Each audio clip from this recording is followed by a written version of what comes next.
Hey, what's up, Moto Buddies? This is Mike from Taco Moto Co. and Baja Taco Tours. We've got a cool bike here. This is a brand new 2020 KTM 500 XCF-W. This is the off-road version of the EXC-500. This is sort of the bike that everyone was hoping and waiting for and hoping that it would be a true, real, legitimate dirt bike. And in some ways it is, in some ways it is not. It's a big disappointment. It's kind of a mixed bag with this machine. Really the big question that a lot of guys are trying to answer is, should I go with this bike or just get the EXC version of it, or if it's the Husky, it's the FE version. And let's take a look at this, and maybe you can decide once we're done. So first thing I kind of want to point off is the fact that we've got an aftermarket pipe on here now. FMF is going to be rolling out 4 different pipe options for these 20s. None of them are available. This is the Lex pipe from Rocky Mountain ATV. And the reason that we've got this bolted up is because it's got these basically like universal brackets. And so you can put this anywhere on the pipe. And the mounting holes here on the 20 are different than the 19, 17 through 19. So the older pipe will not fit on the 20. I guess you could modify it. You could maybe weld and redo the brackets for it. But if you're looking for a direct fitment pipe, from the dealer, the Akrapovic has one right now that you could get from your dealer if they had stock on it. It's a 50 states pipe, and this right here is just this temporary fitment of this Lex. We're just trying to figure it out. So interestingly, the reason it's got this open here is because they make different end caps. They have a couple of, here's a few different options. Like this is the ultra silent downturn. That one in here is sort of like the Asian trail bikes of the 80s and 90s had sort of a setup like that. Or they have the option here, which is more along the lines of like a stock dimension setup. And that gives you basically the same sort of outlet port dimensions as the stock pipe did, and that's a straight through pipe. This is really similar to what the FMF is going to be when they come out with that soon. So again, this is just for some testing, but let's walk through this bike, look at what's new for the 20, and then what's maybe unique or different between the EXC and then the XCF-W pipe. Bikes themselves. So everything back here in the rear end is pretty typical and similar to what you've got on the 17th or 19 KTMs. All the wheels are interchangeable. In fact, I don't know if the swing arm itself is the same part number as the 17th through 19, but the braking system is. It's a new for 20 setup on the shock. This is the Explorer, and I think this is called the Exact version. And you'll have to check each specific model to see what's interchangeable and what's new and different for this 20 bike as far as suspension goes. The engine is the similar architecture to the 17 through 19, but it's a new design. It's about 60% new. The head is new. One thing here, a couple of items to note on the emissions. So you'll see this O2 sensor right here. This is a narrowband O2 that is new for 20, and we've got it out of the bung here because we've been working on some aftermarket ECU tuning, and we've got a plug here that we're going to have as part of a smog delete kit, sort of like a off-road version upgrade, because the O2 sensor is not used on the Get or the Vortex. This O2 sensor they have found is too slow and is limiting for those aftermarket ECUs, and they go to the open loop protocol, which is what they've done in the years past. And so if you are going to upgrade these bikes, you can go ahead and remove the O2 because that data is not factored, and then you can plug that O2 sensor bung up. And so this is loose because we've just been doing some testing. But as far as the emissions, you'll notice there is no allowance here for an SAS pump, the smog pump that used to be right here in this exact location on the previous generation bikes. And that's because of the efficiencies that they've made in fueling as well as through just engine optimization. And so they have been able to get away from the SAS system on these bikes, and that cleans up the head, and that's one less thing you have to do if you're going to convert these to a full off-road bike. But everything else looks pretty much like what you've seen before on the 17 or 19 bikes. Let's talk about this gas tank. This is a new design, so the previous generation tanks do not fit. They don't. What the hell's up with the seat? There we go. So notice that the fuel pump is side load now. It's the same pump assembly as in the previous bikes, but it now comes into the side, rather in the previous generation bikes it came right here into the front. So it's just a different architecture how they have it there. The O2 sensor on these bikes, not the O2, but the ECU is the same box, but different firmware, different software, obviously. They are not interchangeable. They will physically plug in between the two bikes, and it's possible they may run the opposite bikes, but neither are optimized for the other. They're not interchangeable. A 20 ECU is not backwards compatible to the 17 through 19 and vice versa. Lots of new wiring, new architecture up here under the seat. They've got the relays here. They used to live under the side panel, but now they're up here on the top. The ground strap still goes to the subframe. A little bit later this year, we're going to have a different harness that we're going to come out with that will take care of some of these wiring issues that guys have with the ground straps and add some features and some expanded options for you. Look for that later. They've upgraded the type of wire that they've used in here. It's got silicone. What am I trying to say? You know, the insulation here is silicone often, and so they've done a nice job with upgrading the way they're wiring. I think they've listened to customer complaints. A lot of guys have not been happy with the wiring overall on KTM products, and so I think engineering has listened to that, and then they've made some changes and improvements. You know, we were talking a minute ago about the emissions, and here with this gas tank, we still have, now even though this is a dirt bike, we still have a vapor recovery system. So just like on the EXC bikes, you've got the Y split here. This goes, you can't, well, here it is. So the vapor recovery, the vapors from the tank go into the charcoal canister, which is here inside the frame down tube. And then the outlet port, it's going to be hard to see, but the bottom of the vapor recovery tank is down here. And let's go to the other side. We could probably see where it comes out. Again, we're not going to be able to see that. There's just too much going on up in there. But those vapors come through this hose. So this hose is routed up and over the engine from these are the inlet ports, but the outlet port for the vapor recovery system goes into this control solenoid right here. If you guys have EXC bikes, you're familiar with this.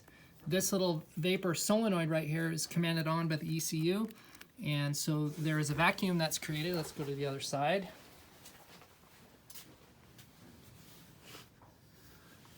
There's a vacuum that's created in the throttle body on the intake, and this hose right here I'm pointing at, that hose connects over to, let's go back to the other side now.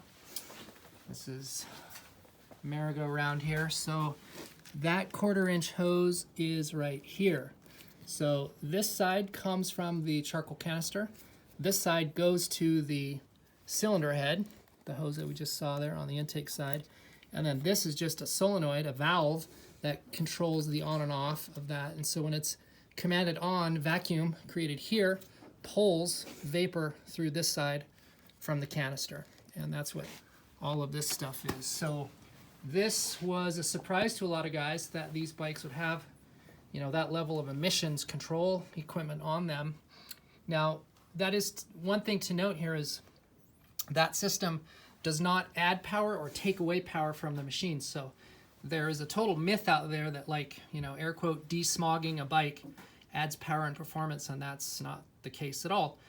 These systems don't add power. They don't remove power. There's nothing in them that detracts from the performance or power of the bikes. They are just there to, like in the instance of this vapor recovery system, capture those fuel vapors coming off the tank. So if you want to remove this stuff, we can help you do that, but just understand and know there's no power or performance to be gained. Now, why might a guy want to take this off? Well, if you had a vacuum leak on this side of the hose, then you know, if this hose had a cut or it came loose or something, you know, there was a malfunction, maybe these solenoids here, I mean, I've not heard of this, but this could stick on, and if that was the case, then you would constantly be, you know, pulling fuel vapors out of the tank through the charcoal recovery system, and so that would cause like a rich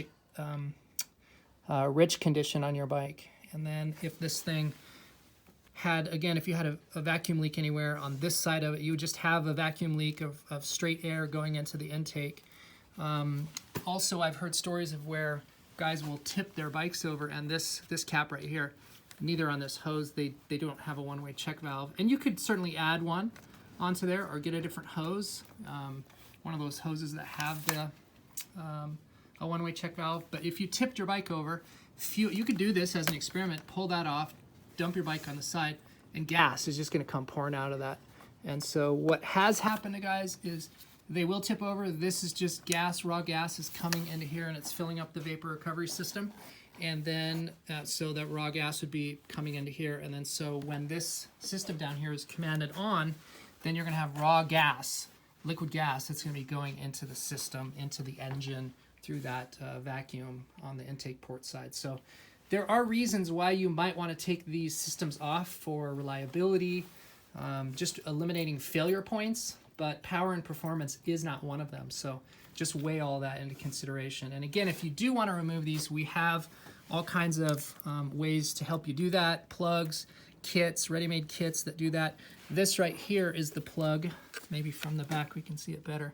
This plug right here is from the ECU, and that's what controls the solenoid. And if you unplug that, the computer is monitoring this, the integrity of that circuit. And so by unplugging that, you create an open condition, and the ECU will then set the fuel injection light, which is basically the trouble light, will come on. And again, we can help you with any of that if you need it. While we're here, let's look at this sprocket. So gearing on this bike is 1548, which is pretty tall for a dirt bike. More, I mean, it's shorter than the EXC, but it's still on the tall side. And then this ring, this rubber ring right here, is just for dampening of the sound. And so the chain, as the chain rolls across that, there's some contact, and that just kind of quiets that chain down a little bit. Notice on the fuel outlet 90 here, it's nice that they give you a 90, but they've switched to plastic. The 17 through 19s, that was aluminum. Now it's plastic. If that seems like a vulnerability to you, we have those in aluminum, and that's kind of a nice upgrade to do. A lot of the other stuff in here is kind of carryover from the other bike, and so it looks pretty familiar. The plastic is all new on the new bike. I think the headlight mask and maybe the front fender are the same, but for the most part, none of the body panels are interchangeable. Over here on the exhaust, notice the length that they've done here to just extend. All they're doing, this whole loop in here, is just to add header length. That's it. And they've done that for power and performance. All of these little enhancements are just trying to keep emissions as low as possible by extracting as much power as possible. So that's noticeably visually different than the previous generation of bikes. Let's see, what else is there? So the frame is new. One of the things that a lot of guys will have some problems with in the past is harness pinch. And so guys will sometimes take out these stopper nuts, and then the forks will come around and will contact the frame and can pinch these harnesses. And they've also increased the length of the wiring now on the previous generation bikes. Rightly so, a lot of guys have complained that they just didn't give you enough length here for these harnesses, and I think they've heard that, and so they give you more wire, and they put this little guard right here. And so if the forks were to come around, it would theoretically just offer some protection there. Now, you're probably like me saying, well, that's just a piece of plastic. How is that going to prevent any damage from the contact? But I think the idea is to keep this from just rubbing against the forks as much as possible, and to push that harness into the frame and keep it out of the way. So they've obviously been listening to some of the customer issues that people have been having with their products, and I think they've made some nice enhancements. So this bike is a dirt bike. It does not have the turn signals. It doesn't have the headlight wiring. It doesn't have the multi-function switch on the handlebars like the EXC does, the real street bike. It has a brake light, but it doesn't have turn signals back here. You know, these bikes, let me correct that. It does not have a brake light. It just has running light. It has a running light. Now, you could add to this bike with some aftermarket wiring harnesses pretty easily. You could add brake light features if you wanted to do that. Now, if you wanted to street legal this bike, you could also do that. You could add a full harness and some of the accessories and the lights that you need to make this a street legal bike.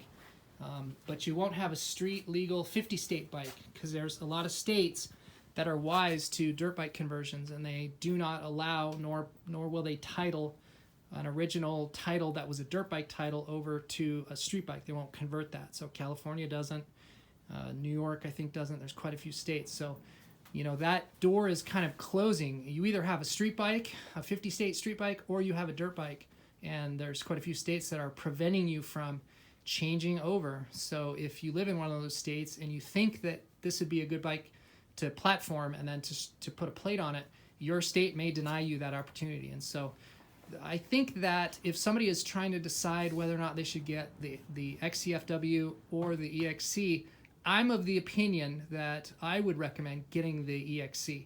You'll have a better resale value, you'll have a legal 50-state bike, and you'll have essentially the same platform. The tires are different here on this dirt bike. If you've seen the EXC tires, they're more of a 50-50 kind of dual sport tire. So it's a real dirt bike tire here on this bike.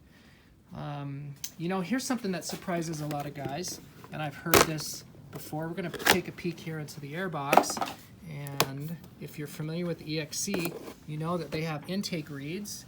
Intake reeds are there to provide some sound dampening on the intake side, but they also provide a dampening of that backrush that happens. This is a pretty good aggressive camshaft on these bikes, and so you'll get that backrush pulse of air on the intake stroke before the intake valve fully closes, and these intake reeds dampen out that backrush of air, and so they've done that here on this bike as well. So again, is this really a dirt bike? I don't know. It's more of a hybrid. It's got let me say this. It has all of the systems, all of the emission systems that the EXC has. It has all of those, if you want to call them restrictions. It has everything that the EXC has. So there's nothing to be gained with the XCF as far as that goes. You'll save a little weight because you don't have the lighting package. But I see that, honestly, as a negative, because anymore when guys are out riding on stickered areas, so if you're riding in an area that's stickered, or if you need an OHV tag on your bike, more and more local officials are looking for these light kits. They want light setups on these bikes because they pretty much know and assume correctly, for the most part, that these dirt bikes are going to be ridden on the road for connectors and interlinking. So they more and more I hear stories and reports of BLM and land managers who are looking to basically have street legal bikes in their jurisdictions, and so the EXC gets you there. Now, something up here on the handlebars too we'll take a quick look at. With this particular model, with the XCF, you get the dual map switch and then the traction control. And if you read in the magazines and you talk to guys who've spent a lot of time on this, between those two maps, there is not a lot of variance there. And so that's kind of a disappointment. I think a lot of guys were looking and hoping that they would completely be very different, that the strong difference between map 1 and 2, and there's pretty much not. And then universally, KTM's factory traction control system is not that impressive, and I don't find it to be that great either. To put it in perspective, the Supercross rules allow for factory traction control. They do not allow legit traction control, like say from Get. So with the Get ECU and their traction control, their GPA system, that's banned while the factory traction is allowed. So there's a strong argument that towards the almost ineffectuality of the factory traction control. So I don't know. My summary is this: if you have any reason to think that at any point you're going to want to maintain the strongest resale value possible on your bike, or if you're going to convert, or if you were thinking that this was a real legitimate dirt bike in the same way that like the SXF is, or the XCF, the XC version of the SXF, the 18-inch rear wheel version of the motocross bike, this is not that. This is essentially a little bit of a, I don't want to say watered down version of the EXC. Let me just say that it's a little less feature rich than the EXC, but you're really looking at sort of a semi stripped down EXC right here. That's pretty much what you've got in this bike. So my summary is I don't know that the money savings is worth it on this bike. You're still going to do all the things that you would do to the EXC. The power on this feels restrictive. These maps aren't amazing. You're going to have to change the pipe, or at least an end cap. We have the Pro Moto Billet end cap that works on this stock pipe if you wanted to keep that. We're going to start doing some dyno testing on the various ECUs. We've got the Get for this. We've got Vortex for this bike for the 20. We have a JD tuner, and then we're going to kind of do a head-to-head dyno run on all those. But those pipes aren't all available yet. So, well, those are the ECUs, and those are available, those tuning products. But as far as FMF, they have not released their pipe yet. I think they're stuck in EPA with that. This Lex is not specific to this bike. It's more of a universal. The Acro 50-state pipe we've tested. We've tested it with the stock can, the stock slip-on, against the Pro Moto Billet end cap, and surprisingly, the Pro Moto and the stock combo, so the stock slip-on with the Pro Moto cap, made just a click more horsepower than the Acro did. We were all pretty shocked about that. So the huge expense of the Acro did not warrant a big boost in power and performance. It was not dramatically better than the stock setup was. So I don't know, just to circle back and to give her my summary, if I was looking for this class of bike, I would get the EXC, and I would put some dirt tires on it, and I would put a Pro Moto cap on it. I would delete out the vapor recovery system. I would delete out the O2 sensor. I would clean up the handlebars. I would get rid of the stock multifunction switch. I would tighten that up. I'd obviously take off those stock mirrors, put on different mirrors, probably the double take mirrors, and I would turn my EXC into more of a dirt bike, then turning this XCF into more of a street bike. So you really got this weird hybrid situation here between these two platforms. I don't think they differentiate themselves that much between the two. I understand what KTM is doing. This machine is really based on customer feedback. That's why this product exists. When KTM in 17 through 19 did, when they got rid of the XCF-W from the 12 through 16 models, there was a lot of customer backlash with when they dropped the XCF and they went to the EXC only. And so because of all that feedback, they've brought it back, but it's just not differentiated enough, in my opinion, to warrant getting this bike over the EXC because of those advantages that I think the EXC gives you. So in the comments, tell me why I'm wrong. Tell me why you think this is the best bike KTM's ever made. You know, I will say this, that in stock form, the two bikes, both this and the EXC, are the cleanest running plated bikes since the 16 models. So 17 through 19 had so many problems and restrictions. Those are kind of like a smudge, I guess, on the history of this platform. But now in 20, they have absolutely dramatically improved it. So if you were going to keep this bike stock, which there's a really strong argument to be made to just leave it alone. These bikes have more power than most people are capable of handling or using. So there's a strong argument to be made to just buy this bike and leave it alone. Same with the EXC.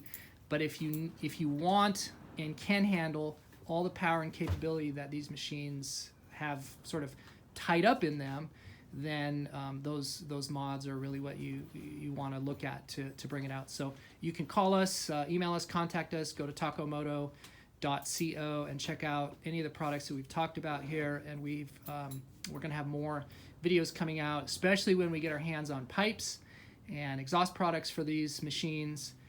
And then we'll really get the dyno testing going and do lots of head-to-head comparisons of different power enhancements that you can do to these bikes. So thanks for watching. Let us know in the comments if you've got any arguments or disagreements with us, or share your experience about what you think about this bike as well. So thanks for watching. Go out and get some adventure.